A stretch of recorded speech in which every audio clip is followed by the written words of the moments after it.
आङो बे समाव कलिटाकुसि सनापुर कलिटाकुसि गामियाव बर' गामिनि गेजेराव मोनसे दुर्गा मन्दिर स्थापना खालामदों बिथांमोना 2001 सननिफ्रायनो बिथांमोना खालामबोबाय थादों नाथाय भाग्यक्रमे आंखौ देग्लाय बिथांमोना आलासि महरै लिंनानै लाबोनायाव आं जोबोद गोजोननाय मोन्दों मानो होनब्ला जोङो दुर्गा माखौ जों मोननांगौब्ला गासैनिबो भाग्यआव थाया बियो मानो होनब्ला जोङो गुवाहाटी सहराव रमक जमक जों दुर्गा फुजा नुदों दिनै बेबायदि हाजो गेजेराव एफाग्राब मोजां सिटुएशनाव जों बेबायदि दुर्गा मन्दिर नुफेराखै आं बेयाव फैनानै जोबोद गोजोननाय मोन्दों गमामायैनो बेवहाय दुर्गा माया जायगा लाफैदों आरो बिथांमोना बुंदों बेयाव दुर्गा माया जायगा लानाया दिनै 22 बोसोर 23 बोसोर जाबाय बेयो गावनो सोमजिनाय बे दुर्गा मा बेनि गेजेरजों आङो इउनाइटेड बड' पिपल फेडारेशननि जानानै आङो बयबो बर' रायजो राजाफोरखौ बयबो आसामनि रायजो राजाफोरखौ आङो खावलायनो सानदों जुदि नोंथांमोना दुर्गा माखौ फोथायोब्ला बे कलिटाकुसि सनापुरनि कलिटाकुसि गामियाव मोनसे दुर्गा मन्दिर दङ दुर्गा महामाया धाम बेयाव सिबिफैब्ला निश्चय दुर्गा माखौ मोननो हागोन जोङो जोबोद गोजोननाय मोन्दों दिनै बेयाव फैनानै आरो बिखेकखै गोजोननाय मोन्दों आं बेयाव आलासि महरै नुजाफैनानै जोंनि बे डिमरिया आनसलिक कमिटिनि प्रेसिडेन्ट बिथां अजित कुमार बर'आ आंखौ एज ए आलासि महरै जोंखौ लिंदोंमोन आरो बेयाव आंजों लोगोसे गुवाहाटी जिल्ला इउनाइटेड बड' पिपल फेडारेशननि लेङाइ नेहाथारि एसिस्टेन्ट जेनेरेल सेक्रेटारि दिगन्त दैमारियाबो आंजों दङ जोङो गासिबो ज' फैनानै बेयाव दिनै बे माने दुर्गा माखौ जों सिबिनायाव जोंखौ खाबु होनायलाय जों जोबोद गोजोननाय मोन्दों आरो आं हामलायथि बावहरबाय আমি আজি অন্য বছৰৰ দৰে দুৰ্গা পূজা শাৰদীয় দুৰ্গা পূজা উৎসৱ তিনিদিনীয়া হিচাপে পালন কৰিব ওলাইছোঁ আজি এবছৰৰ ভিতৰত আমি মন্দিৰটো নিৰ্মাণ কৰি উলিয়ালোঁ সেয়েহে আজি প্ৰথম কাৰ্যসূচী হিচাপে আমি মন্দিৰটো উদ্বোধন মুকলি কৰাৰ কাৰণে প্ৰথম কাৰ্যসূচীত লৈছিলোঁ সেইখিনি বৰ্তমান শেষ হৈছে আৰু মন্দিৰটো বনোৱাতে যিবিলাক দাতা আছিলে তেখেতসকলকো আমি নিমন্ত্ৰণ কৰি আনি তেখেতসকলৰ লগত মৰমৰ ভাৱ বিনিময় কৰি তেখেতসকলৰ লগত একেলগে বহি সৰু সৰু কথা আলোচনা কৰি আমি মন্দিৰৰ বিষয়ে মনৰ ভাৱ বুজাবুজি হ'ল আজি প্ৰথম কাৰ্যসূচী হিচাপে সেইটোৱে আমাৰ ডাঙৰ আছিলে সেইখিনি শেষ কৰি আজি আমি এতিয়া মানে আগবাঢ়িব ওলাইছোঁ এতিয়া নামচৰা যিখন সভাগৃহ নাম গোৱা নামচৰা যিখন সভাগৃহ সেই সভাগৃহখনতো আমি আধাৰশিলা স্থাপন কৰিলোঁ সন্মানীয় মন্দিৰ নিৰ্মাণদাতা ৰনজন পাত্ৰ ডাঙৰীয়াদেৱে আধাৰশিলা স্থাপন কৰি ভূমি পূজন কৰিলে আমি প্ৰথমতে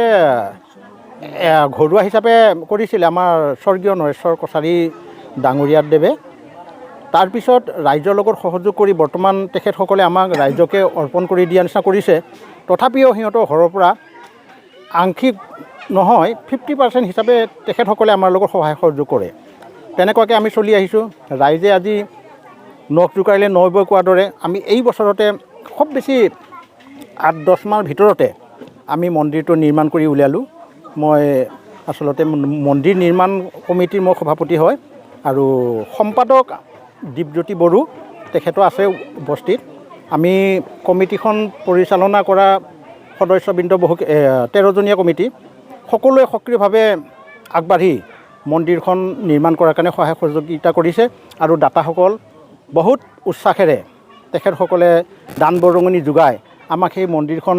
সম্পূৰ্ণ কৰাৰ কাৰণে সহায় সহযোগ দিয়াৰ কাৰণে তেখেতসকলক মই ধন্যবাদ দিছোঁ এই মন্দিৰখন প্ৰথম স্থাপিত আছিলে 2001 চনত 2001 চনৰ পৰা তেখেতসকলে কেইবছৰমান কৰাৰ পিছত এখন ঘৰৰ পৰিয়ালে মন্দিৰখন পূজা কৰি থকা ইমান সম্ভৱ নহয় কাৰণে আমাৰ এইখিনি অঞ্চলৰ আমাৰ কলিটাকুচি গাঁও এইখন কলিটাকুচিৰ লগতে নামটেপেচীয়া মৰংগাবাৰী আৰু নাজিৰাখাট একেলগে সামৰি আমি চান্দা বৰঙি অকণমান হ'লেও উঠাই আমি পূজাখন চলাই নিয়াৰ কাৰণে আগবাঢ়িছিলোঁ ভৱিষ্যত আমি আমাৰ এখন অনুষ্ঠানত যেনে ধৰা ক্লাব ঘৰেই হওক বা মন্দিৰেই হওক সেই ঠাইখিনিত কি কি প্ৰয়োজন হয় সেইখিনি আমি আশা কৰিছোঁ আৰু এই চেগতে আমি পঞ্চায়তৰ সভাপতি তেখেতকো অৱগত কৰাইছোঁ আৰু আমাৰ লগতে লাগি আছে তিৱা কাউন্সিলৰ তেখেতকো আমি অৱগত কৰাইছোঁ। তেখেতে আজি ইয়াত উপস্থিত থাকি মিটিঙত দুই এষাৰ কথা কৈ গ'ল, মনৰ ভাৱ প্ৰকাশ কৰিলে। তেখেতসকলেও মানে বাউণ্ডাৰী ৱালটো তিৱা সাহিত্য শাখিতৰ সিফালৰ পৰা মানে অনুমোদন জনোৱা বুলি কৈছে। আৰু আমাৰ সভাপতি কমাৰকুছি গ্ৰাম পঞ্চায়তৰ তেখেতে কৈছে যে মই পাৰা ক্ষেত্ৰত মোৰ যেতিয়ালৈ সময় থাকে, পঞ্চায়তৰ যেতিয়ালৈ মানে কাৰ্যকাল সময় থাকে, তেতিয়ালৈ তেখেতে দান বৰঙণি পাৰা ক্ষেত্ৰত দি যাম। আৰু আমাৰ প্ৰয়োজন যিখিনি বস্তু, লগতে ষ্টেজখন বহুত প্ৰয়োজন, আৰু নামচৰা ঘৰখন বহুত প্ৰয়োজন, আৰু এটা সৰু অফিচ লাগে সেইটো প্ৰয়োজন, আৰু পানী, কুঁৱা আৰু লেট্ৰিন বাথৰুমৰ ব্যৱস্থাটো সেইখিনি যদি পূৰা হৈ যায়, তেতিয়াহ'লে আমি এই ধামখনত সম্পূৰ্ণ আমাৰ বিচৰা বস্তুখিনি পাইছোঁ বুলি আমি আশাটো আমাৰ পূৰণ হ'ব। আৰু ভৱিষ্যতে আপোনালোকৰ লগতো যোগাযোগটো ৰাখিম বুলি মই আশা কৰি আপোনাক মানে এইখিনি ফলাফল বহুখিনি আমি পাইছোঁ। তেনেকুৱাকৈ ফলাফল কথা ক'ব গ'লে বহুত দীঘলীয়া হয়। আচলতে এইখিনি ঠাই প্ৰথমতে জংঘল হাবি আছিলে, মানুহে প্ৰায় নাহে। ঠিক তেনেকুৱা যেতিয়া এই ধামখন আৰম্ভ হ'ল, তেতিয়াৰ পৰা মানুহৰ মনটো এনেকুৱা হৈছে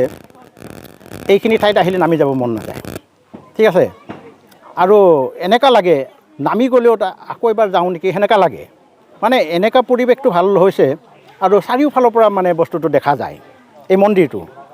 আৰু সেইমতে আমি চিন্তা চৰ্চা কৰি, আৰু প্ৰত্যেকজন ব্যক্তিৰ মাজত মনৰ মাজত কিজানি আছে, প্ৰকাশ কৰিব পৰা নাই, তেখেতৰো আহিব মন যায়। ঠিক তেনেকৈ আমাৰ দাতাসকলৰ মনবিলাকো আগবাঢ়ি অহাত আমি এইখিনি কৰিবৰ কাৰণে সাহস আৰু সুবিধা পালোঁ। আৰু আহি আছে 2025 চনত আমাৰ ৰূপালী জয়ন্তী হ'ব। যিহেতু 2001 চনত আমাৰ স্থাপিত হৈছিলেতো, এই মন্দিৰটো আমি 2022-23 বনালোঁ, কিন্তু 23 শেষ নোহোৱাৰ আগতে আমাৰ কমপ্লিট হৈছে, 1 বছৰ নোহোৱাতে। কাৰণ কৰ্মদক্ষতা আৰু দাতাসকলৰ অনুপ্ৰেৰণা,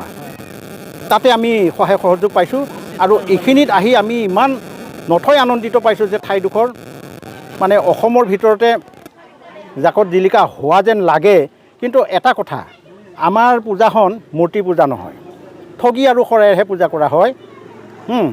তাত আমি সেইখিনিতে সন্তুষ্ট আছোঁ। আৰু মানে এই যিবিলাক সাধকবিলাকৰ কথা মতে আমি ইয়াত মূৰ্তি পূজা নকৰোঁ আৰু বলি বিধান নকৰোঁ। বলি বিধানটো আমাৰ মানা। কোনোবা যদি এই পাৰ চৰাই পক্ষী উৰাই দিব খোজে, তেখেতসকলে উৰাই দিব পাৰে। মনোকামনা পূৰ্ণ সকলোৰে হৈছে মই জানা হিচাপত। আমাৰ ভূমিদাতা তেখেতে কৈছে প্ৰথম অৱস্থাত তেখেতৰ ফালৰ পৰা কেনেকুৱা ধৰণৰ প্ৰমাণ পাইছে, কেনেকুৱা মনৰ সন্তুষ্টি পাইছে তেখেতে কৈছে। আৰু যিসকল এতিয়া আমাৰ দাতা আছে, তেখেতসকলেও কিছু কথা কৈ গৈছে যে ইয়াত অহাৰ পিছত আমাৰো মনটো খুব ভাল লাগিছে। ঠিক তেনেকুৱা ভকতগণৰ, আমাৰ আই মাতৃসকলৰ যদি মনটো ঠিক তেনেকৈ লাগিছে, সকলোৱে মোৰ নিচিনা প্ৰকাশ কৰিলে, সকলোৰে মনৰ সন্তুষ্টিটো প্ৰকাশ পাব বুলি মই আশা কৰিছোঁ। আৰু নেক্সট অহা বছৰ 24ত ভৰি দিব আমাৰ মন্দিৰটো। আৰু তাৰ নেক্সট বছৰ আমাৰ 25 চনত যিহেতু ৰূপালী জয়ন্তী বৰ্ষ, সেইটো আমি আশা কৰিছোঁ তেতিয়ালৈ আমাৰ এই তোৰণখন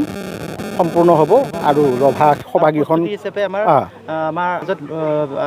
যিবিলাক মানে দান বৰঙণি যোগাই আহিছে তেখেতসকললৈ মই ধন্যবাদ দিছোঁ। আৰু এনেকুৱাই তেখেতসকলক আমি বিচাৰিলে ওচৰতে পাম বুলি মই আশাৰে